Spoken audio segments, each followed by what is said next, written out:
Muy buenas a todos los miembros de la comunidad. Estamos acá para hacer una nueva hipótesis de valor. En este caso puntual, algo que me vienen pidiendo mucho en este canal, ya hicimos Rodrigazo, ya hicimos el plan Bonex. Bueno, me estaban pidiendo mucho hiperinflación y el vínculo que la hiperinflación del 89 en la Argentina puede tener con la actualidad que hoy tenemos en nuestro país. Así que vamos a la presentación del programa y después vamos a analizar puntualmente esta hipótesis tan interesante y que desde hace tiempo quiero hacer desde mi canal.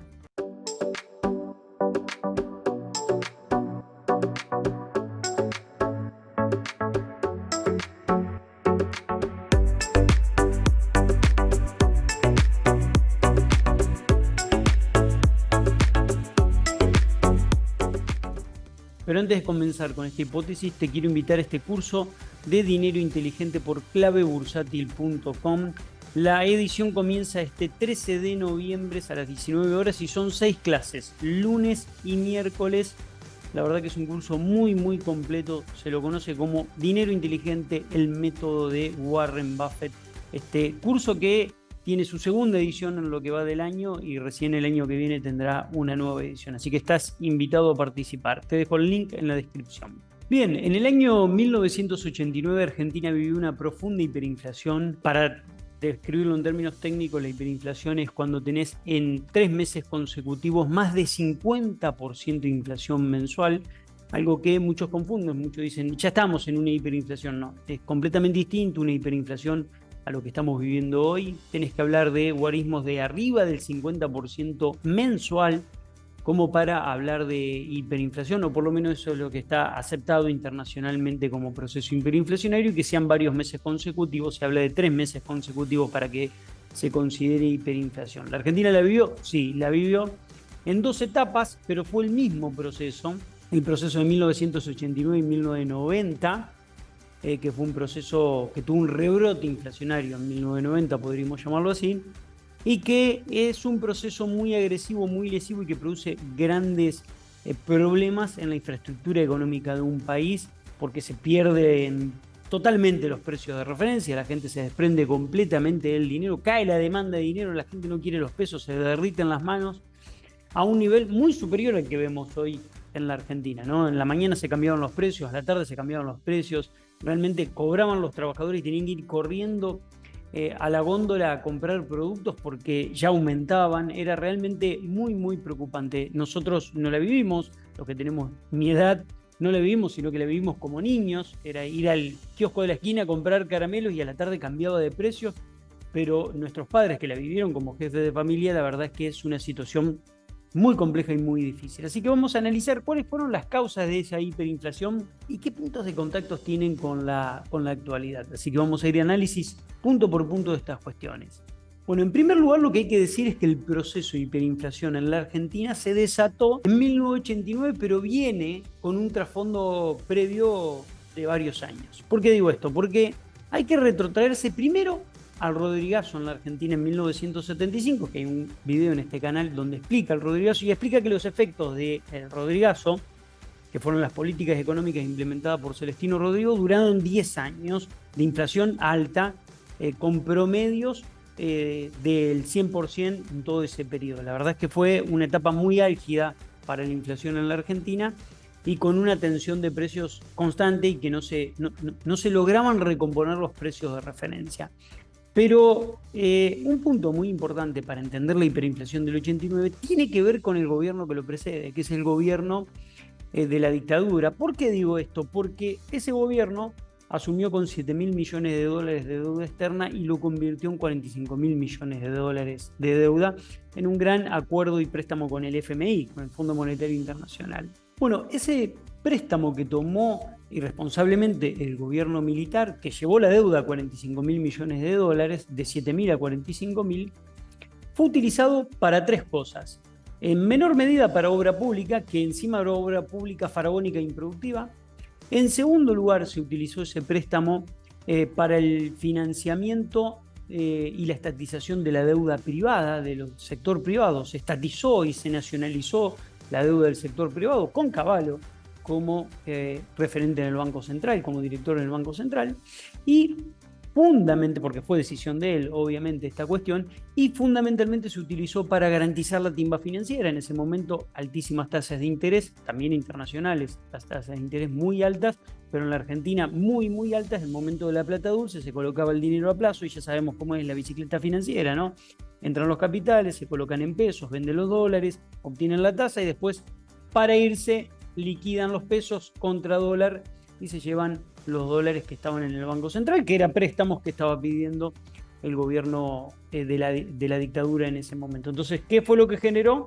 Bueno, que la deuda se vaya básicamente en esas dos cuestiones: en nacionalizar la deuda de los sectores privados y en la timba financiera. ¿Esto por qué es importante saberlo? Porque cuando vos tomás una deuda internacional, si esa deuda internacional te permite repagarla porque vos la invertiste e hiciste expandir la capacidad productiva de un país, te permite repagarla y es una deuda sana. Vamos a poner un ejemplo fácil. Una empresa que tiene una máquina, tiene 50 trabajadores y incorpora mediante un endeudamiento una nueva máquina, duplica la planta de trabajadores, duplica o triplica su producción, puede pagar tranquilamente ese préstamo que tomó. Ahora, si se tomó ese préstamo para irse de vacaciones, el dueño de la empresa, bueno, no va a tener la capacidad productiva para devolver ese dinero, o se lo timbió en el casino, para poner otro ejemplo también burdo.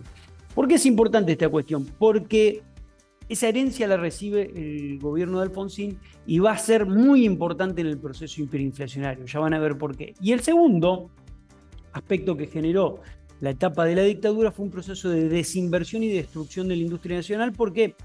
Porque la apertura indiscriminada de toda la economía generó que gran parte de la industria nacional no pueda competir con las importaciones que venían del sector extranjero, en un momento de dólar planchado para la timba financiera, y lo que generó es la destrucción del entramado productivo en la Argentina, y eso generó también dos cuestiones. Por un lado, del sector productivo argentino, la incapacidad de ofrecer productos cuando la demanda crecía. Punto muy importante, que genera tensiones de precios e inflacionarias. Y en segundo lugar, porque el desarrollo de la infraestructura que era necesario por parte del Estado no se llevó adelante, y eso empezó a generar tensiones muy importantes que después vamos a ver en qué decantaron en la etapa de Alfonsín, ¿no? Dicho esto, ahora sí vamos a la etapa de Alfonsín. Era muy importante hacer esa salvedad y analizar esa cuestión porque va a estar dando vuelta en todo el proceso hiperinflacionario del gobierno de Alfonsín. Alfonsín asume y su primer ministro de Economía fue Grinspoon. Voy a hacer un correlato rápido de todas las cuestiones que acontecieron en las primeras etapas del gobierno de Alfonsín. Y Grinspoon, que era un heterodoxo, un economista muy keynesiano, lo que decide es avanzar rápidamente en medidas de neto corte keynesiano para tratar de colocar dinero en el bolsillo de la gente. Lo que generó rápidamente es que las tensiones inflacionarias, que ya venían muy fuertes, se empiecen a acelerar. Y ese proceso de Grinspoon, que además venía con una idea de discutir ese préstamo que le había dado el FMI al gobierno de la dictadura, y discutirlo jurídicamente, es decir, este préstamo fue un préstamo que la Argentina no va a reconocer y este préstamo no lo vamos a pagar. Bueno, esa era la idea de Grinspoon. Empezó a cambiar. ¿Por qué? Porque intentó crear un acuerdo con un conjunto de países que eran deudores del FMI, y ese acuerdo no se pudo llevar adelante. Se empezaron a bajar los países que iban a reclamar junto con la Argentina una deuda ilegítima, porque en toda Latinoamérica hubo gobiernos dictatoriales que tomaron deuda con el FMI y lo dejaron solo a Grinspoon, y quedó solo reclamando esta cuestión, y los resultados de su política macroeconómica keynesiana no le funcionó y empezó a tener tensiones inflacionarias cada vez más altas y empezó a renegociar con el FMI su deuda, y ahí empezó a perder credibilidad hasta tal punto que en 1985 renuncia a un enroque ahí en el Ministerio de Economía. Grinspoon pasó al lugar que estaba Zurrulle y Zurrulle pasó como ministro de Economía. Este nuevo ministro de Economía desarrolla el Plan Austral. El Plan Austral tenía por objetivos imponer una política de shock, reemplazar todos los pesos circulantes por una nueva moneda que se llamó el Austral. Tenía un mecanismo de desagio y eliminación de todo lo que tenía que ver con cláusulas de indexación, porque había todos los contratos Argentina estaban indexados por inflación. Bueno, produce una devaluación y un congelamiento del tipo de cambio. Al principio, cuando arranca el plan austral, un dólar valía 0.80 centavos de australes. Se decreta un feriado bancario, hay congelamiento de precios, salarios y jubilaciones de manera simultánea sin un plazo establecido. Después, en el plan austral 2 se amplió el plazo de los congelamientos, hay reducción de tasas de interés de manera regulada y se pone por objetivo reducir el famoso déficit fiscal, ¿no? ¿Mediante el qué? El aumento de retenciones, el aumento de tarifas y un ahorro forzoso del sector privado en materia impositiva. Se establecen además pautas de emisión decreciente, renegociación forzada de la deuda interna y un crédito para pagar intereses vencidos de deuda externa a los bancos acreedores, ¿no? Hay que tener en cuenta que el plan austral fue un plan que en principio tuvo un muy buen éxito. El plan le da éxito hasta 1987-88, en donde pierde poder político Alfonsín y pierde realmente muchísimo poder político en la elección de medio término, ¿no? Esto, no nos olvidemos que la economía es economía política y esto le genera un impacto muy negativo y muy fuerte, y es un impacto que después le va a traer consecuencias desde el punto de vista económico. Empieza a agotarse los efectos de este plan austral, porque este plan austral tenía como base el congelamiento de precios, salarios y un acuerdo de paz social entre los sectores productivos y económicos. ¿Y por qué se empieza a romper este acuerdo? Bueno, porque la infraestructura productiva que dijimos antes, que venía de la etapa de la dictadura, devastada, no podía satisfacer en los términos a la demanda y empezaba a generar tensiones de precios, y además la infraestructura energética de nuestro país empezaba a mostrar síntomas de desinversión, de gran desinversión en la etapa de la dictadura y de gran desinversión en la etapa de Alfonsín, porque la etapa de Alfonsín, al tener sobre su espalda el préstamo del FMI y los compromisos que tenía que cumplir con el FMI, hacen que no puede invertir en infraestructura energética, y eso empieza a generar muchísima tensión en la economía, con cortes programados en toda la economía, con restricciones y fricciones en todo el proceso productivo. Yo recuerdo que mi viejo laburaba en una fábrica y tenía que ir a laburar a eso de las 12 de la noche hasta las 5 de la mañana para economizar la energía que iban a consumir. ¿Por qué? Porque si producían de 5 de la mañana a 11 de la mañana, también estaban las familias utilizando la energía en ese horario, entonces tenían que programar en otros horarios la producción. Miren todo el quilombo que había en la Argentina, fruto de los procesos de desinversión en infraestructura energética, en este caso, y al mismo tiempo una sequía muy importante en las represas hidroeléctricas que tenía la Argentina funcionando en ese momento, lo que hizo que sea necesario la utilización de energía por fuel oil, y eso generó más tensión a este proceso y más tensión a los problemas que ya traía la golpeada economía argentina. Así se fue pasando el 85, el 86 con Plan Austral 1 y Plan Austral 2, y se llegó el 88 con mucha tensión de precios y con esos acuerdos que empezaban a deteriorarse de manera muy marcada. Y se crea a mediados de 1988, ya en agosto, el Plan Primavera, ¿no? El famoso Plan Primavera era más que nada un plan llegar, ¿no? Se estableció controles de costos y congelamientos de precios, se aplicó un tarifazo en los servicios públicos del orden del 30%, se mantuvieron las paritarias sin tope. Para combatir el déficit del Banco Central se reagruparon los depósitos indisponibles y demás encajes remunerados, y hubo promesa de reducción de los redescuentos al Banco Hipotecario Nacional. El mercado cambiario se desdobló y ahí se creó un dólar comercial y un dólar financiero y un dólar para importaciones. Entonces había también un desbarajuste en los mercados cambiarios. Se produce una devaluación nominal del 11.4% en lo que tenía que ver con el dólar, en lo que tenía que ver con el dólar comercial, y un 22% para exportaciones y un 33.6% para importaciones. Y marqué en rojo dos cuestiones muy importantes. El Banco Central comenzó a licitar en el circuito financiero dólares para mantener el tipo de cambio. Ya vamos a ver por qué esto trajo mucho ruido y mucho problema. Y fue, podríamos decir, uno de los aspectos más importantes que detonó la hiperinflación, y también se elevó muy fuerte la tasa de interés para alentar la tenencia de pesos y evitar la huida hacia el dólar. Otro tema que, junto con el punto anterior del Banco Central y la licitación de dólares, fueron el principio de la hiper y el salto verdadero de la hiper en la Argentina. Y adicionalmente se empezaron a proponer privatizaciones, que era algo que venía y se venía discutiendo desde hacía tiempo, que Alfonsín no quería dar el brazo a torcer y que después políticamente no lo van a poder lograr porque requerían la aprobación del Congreso de la Nación. Que ya empezaba a ceder en algo que Alfonsín no quería ceder, que era todo lo que tenía que ver con el régimen de privatizaciones, un ajuste fuerte en el gasto público y un nuevo acuerdo con el FMI con un préstamo stand-by. En esa etapa, el gobierno acuerda llegar, yo creo que la idea fue un poco llegar, un plan llegar hasta las elecciones de 1989, donde se elegía nuevamente un presidente de la Argentina. Y esa etapa empieza a transitarse con muchísima tensión porque empieza a perderse la confianza y credibilidad política del gobierno. Ya estaba en juego la confianza y credibilidad política y eso genera siempre, desde el punto de vista económico, muchísima turbulencia.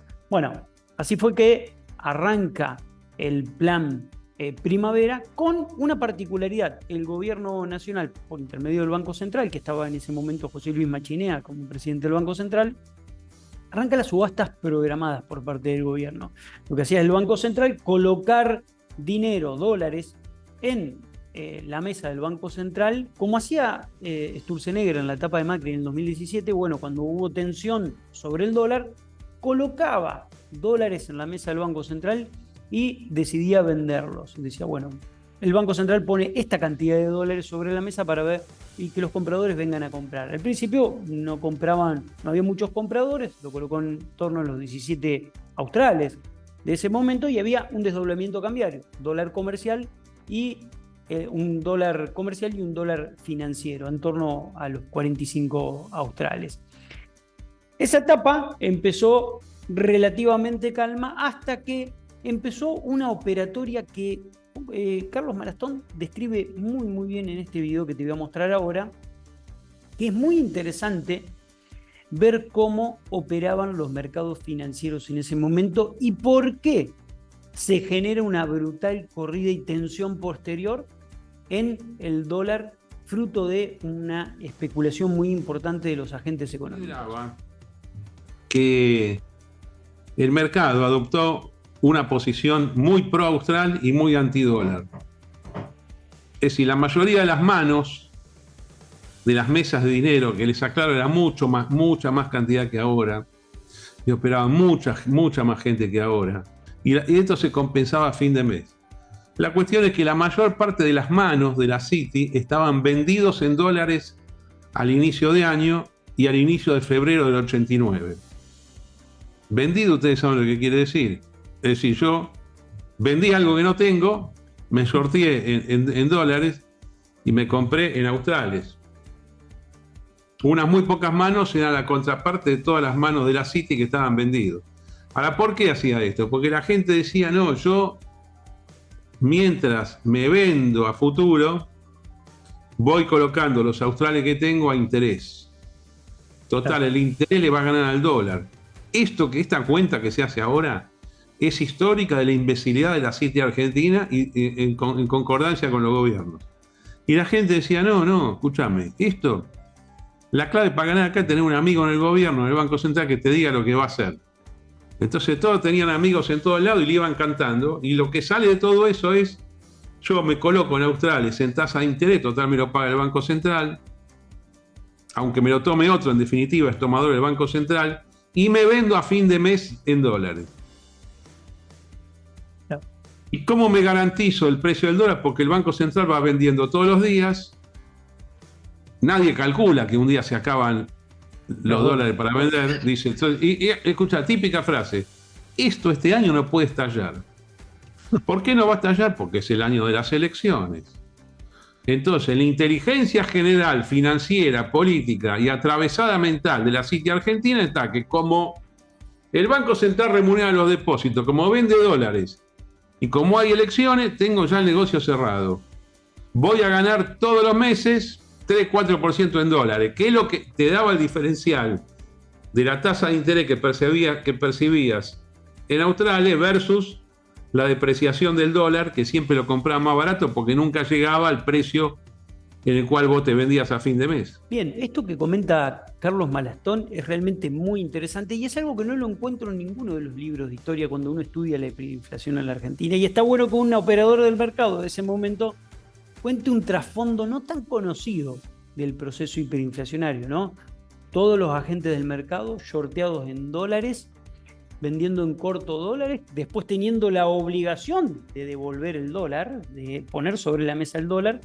Esta operatoria les generaba una ganancia muy importante porque colocaban en pesos, se garantizaban que después recompraban el dólar por debajo de la acumulación que habían hecho con el capital inicial más los intereses que pagaba el mercado en pesos, recompraban más dólares, devolvían los dólares y se quedaban con una diferencia en dólares, un negocio muy interesante, pero muy riesgoso, ¿no? Porque cuando estás vendiendo en corto es casi como manipular uranio enriquecido. Hay que tener mucho cuidado porque puede explotar. Bueno, eso fue lo que ocurrió. Y fíjense lo que pasó puntualmente con el dólar en ese momento y a partir de ahí y los desequilibrios. Este es el tipo de cambio en la Argentina en esa etapa. Miren, en enero de 1989 arrancamos con un dólar de 17 australes. Después se fue a 665 en julio del mismo año. Después se fue en diciembre de 1950. Después se fue a 5.750 y después se fue en enero del 91 a 9.250. Bueno, para que tomemos dimensión, es como que el dólar de enero del 2023, que arrancó en 178,14, pase a julio del 2023 a 6.942, después se vaya a 20.356 y después se vaya a 60.240 para terminar en 96.900. Importante corrida sobre el dólar, pero fue una corrida que está muy por afuera de lo que puede generar la presión del sector comercial o industrial, sino que está vinculado a una especulación financiera y la obligación de devolver eso que te comprometiste en la venta en corto. Recuerden la etapa de GameStop, ¿se acuerdan la famosa compañía GameStop? Que los grandes fondos de inversión de Estados Unidos estaban vendiendo en corto esa compañía porque tenían la gran expectativa de que baja, se estaba destruyendo, estaba entrando en un proceso realmente muy complejo. ¿Y qué fue lo que hicieron los jóvenes en Wall Street vinculados por una red que se llama Reddit? Lo que hicieron fue apostar todos juntos a la compra de esas acciones para obligar a los fondos a que tengan que pagarla más cara y cuando tengan que devolver esas acciones, porque shortearla es pedir un préstamo de acciones, shortear las acciones. Bueno, lo que le pasó es que la acción de GameStop hizo una subida muy parecida a esta y te lo voy a mostrar ahora en un gráfico. Bien, no hace falta explicar mucho que la acción se voló desde los $3 hasta los $347.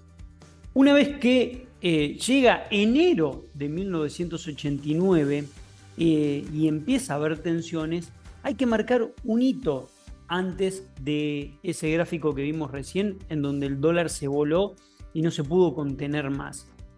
Que es que Domingo Cavallo, que iba a ser el ministro de Economía de Carlos Menem, e iba a formar parte después del gobierno de Carlos Menem, en principio fue canciller, después ministro de Economía, se reunió con el FMI en enero de 1989 y le dijo que si le daban, si el préstamo stand-by seguía vigente entre la Argentina y el FMI, ellos lo iban a tomar como un espaldarazo a la campaña de Angelos, que era el que iba a suplantar a Raúl Alfonsín y que era el candidato radical a la elección presidencial de 1989 y que iba a ser un espaldarazo político del FMI para con el gobierno de Alfonsín y la continuidad de Angelos. Entonces, la manifestación de Cavallo en enero de 1989 fue la siguiente: si ustedes acuerdan, sostienen el préstamo stand-by con la Argentina, nosotros vamos a denunciar el acuerdo del FMI anterior con los militares y este por ilegítimos, y no lo vamos a pagar nunca. Esto hizo que el FMI, antes de que venza el préstamo stand-by, le diera de baja el préstamo stand-by a la Argentina y la Argentina se queda sin dólares. El Banco Central, el 6 de febrero del año 1989, se encuentra en una situación en la cual no tenía más dólares para subastar. El acuerdo con el FMI le complicó realmente la vida y eso generó que se le dispare el dólar en los valores en los que acaban de ver en estos gráficos. El gobierno de Alfonsín en toda su etapa se caracterizó por tener saldo comercial positivo, pero la necesidad de cumplirle todo el tiempo al FMI con los pagos de deuda que venían comprometidos de la gestión anterior, y eso le generaba insuficiencia de dólares y tensión muy importante en el mercado cambiario. Ahora vamos a ver algunos aspectos vinculados al proceso inflacionario, al déficit fiscal y a muchas cuestiones que tienen que ver con la particularidad de aquel 1989 y la realidad que tiene hoy la Argentina. Vamos a verlo y vamos a analizarlo puntualmente en gráficos.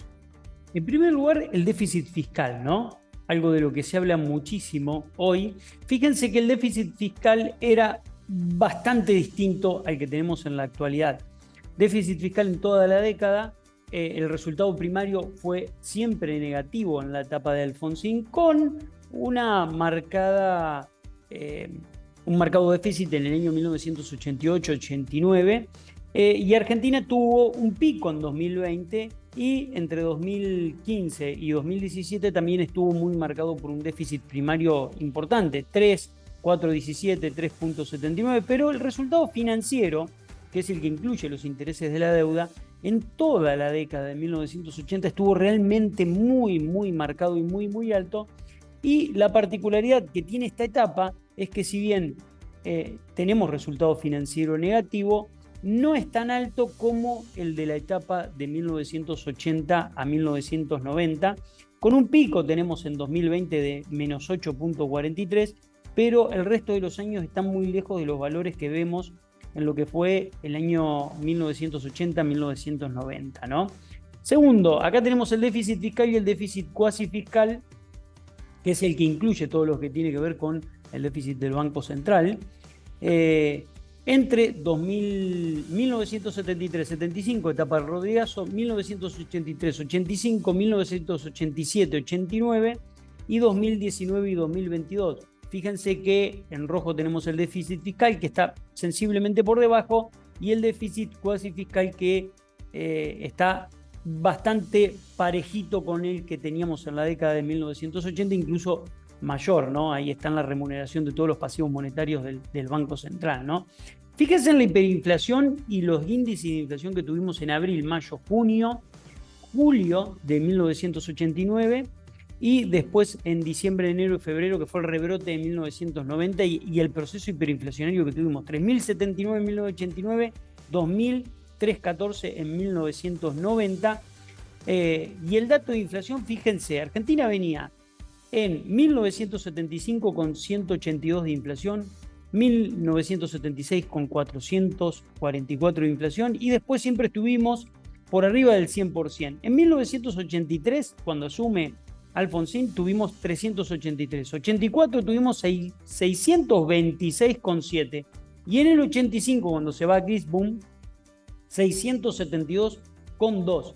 Fíjense los guarismos de inflación que traía en ese momento la Argentina, que distan mucho de ser los que hoy tiene nuestro país. Plan de Sorrullier, que fue el plan austral, y lo que generó el plan austral fue una primera estabilidad y después de vuelta rebrote inflacionario con una estampida en lo que fue 1989. Estamos lejos de lo que pasa hoy. Fíjense que los guarismos de inflación que traemos desde 2017 hasta ahora, nunca habíamos pasado el 55%, lo pasamos en 2022 y lo volvemos a pasar en 2023. Más o menos vamos a estar en promedio 160, pero es muy lejos, pero estamos muy lejos de los valores que veíamos en aquel entonces, en lo que era la década del 80, pero realmente muy lejos. Fue una década completa de inflación por arriba del 100%, con guarismos que ya cuando asumió Alfonsín estuvo en 300, 600 y 600 de nuevo.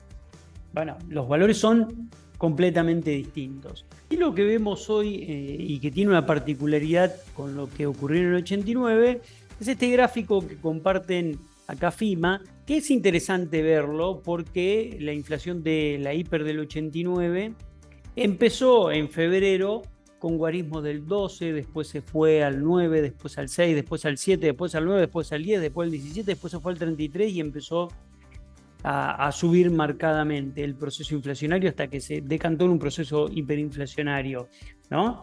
Fíjense que arrancó en septiembre del 88, octubre, noviembre, diciembre, y ahí ya en abril se aceleró y se fue con todo a toda velocidad.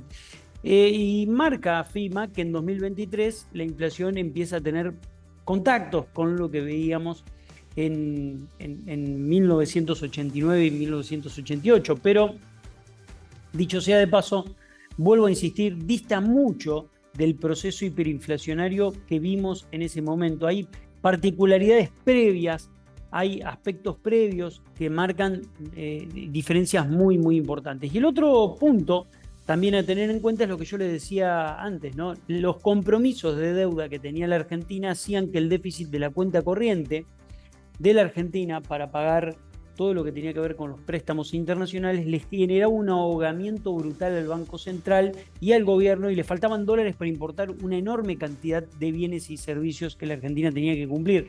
Eso no pasa ahora, sí está pasando en este 2023 porque tenés una cuestión muy puntual y muy circunstancial, que es la sequía brutal que la Argentina tuvo e histórica que tuvo en este año 2023, que le implicó 23.000 millones de dólares menos de exportación, y eso le impidió acumular reservas como debería haber acumulado la Argentina. Diferencias: el préstamo con el FMI se cayó en enero de 1989 por pedido de Cavallo, por una operación política de Cavallo. En este momento el préstamo que la Argentina tiene con el FMI y el acuerdo no se cayó, si bien está roto en términos técnicos, para mí no se ha caído.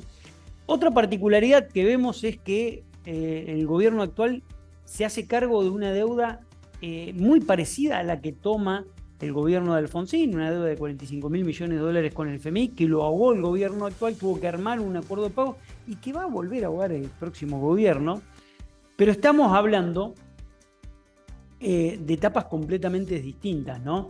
¿Por qué? Porque en aquel momento la infraestructura productiva de la Argentina estaba devastada, la infraestructura energética argentina estaba devastada. En este momento todo indicaría que va a ser completamente distinto. Miren el gráfico que les voy a mostrar ahora. Este gráfico que están viendo acá es cómo la agroindustria, la energía, la minería y las manufacturas de origen industrial y los servicios aportan a las exportaciones argentinas. Fíjense cómo se espera que para 2030 y en los próximos años, 2024, 2025, 2026, el dato de 2022 no fue así porque esto era lo que se esperaba en 2021, y el dato 2023, está muy por debajo de lo esperado, fruto de la sequía, porque se cayó la primera barrita verde de manera marcada.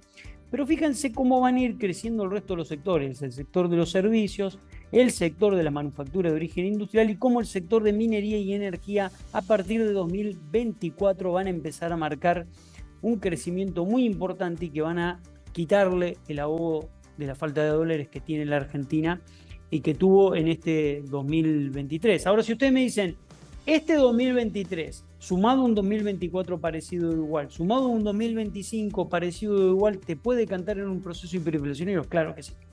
Claro que sí. Se necesitan varios años parecidos como el del 2023 en la Argentina como para que se desate un proceso hiperinflacionario. Por eso yo digo que lo que estamos viendo tiene más parecido a la etapa del Rodrigazo que a la etapa del proceso hiperinflacionario de Alfonsín. Si bien hay puntos de contactos, están muy distantes y muy alejados. Analizamos inflación en cada etapa, analizamos déficit fiscal en cada etapa, analizamos déficit fiscal, analizamos cuenta corriente.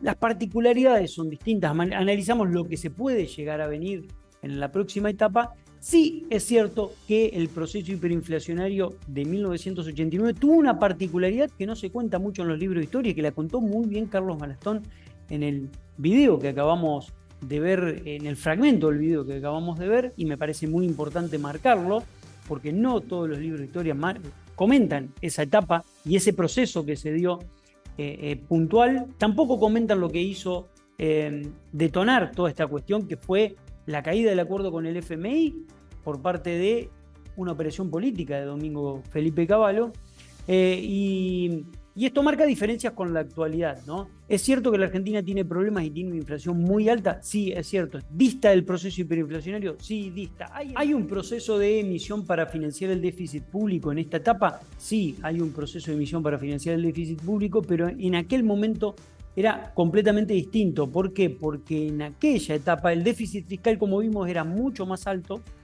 y las necesidades de financiamiento del Tesoro eran muy importantes, y en aquel entonces, y hay que marcarlo muy claramente a esto, el proceso de emisión fue con validación de la voladura de los precios, fruto de la voladura del tipo de cambio.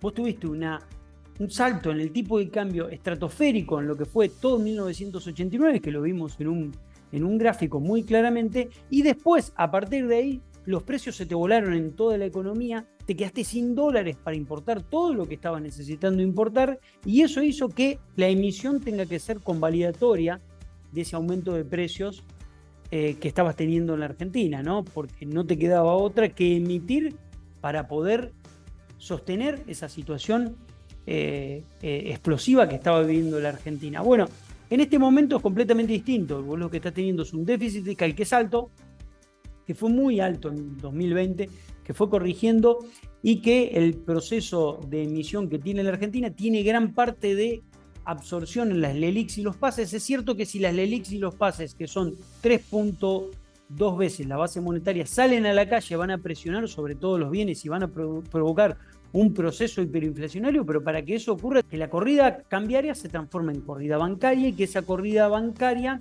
se transforme en corrida sobre los bienes.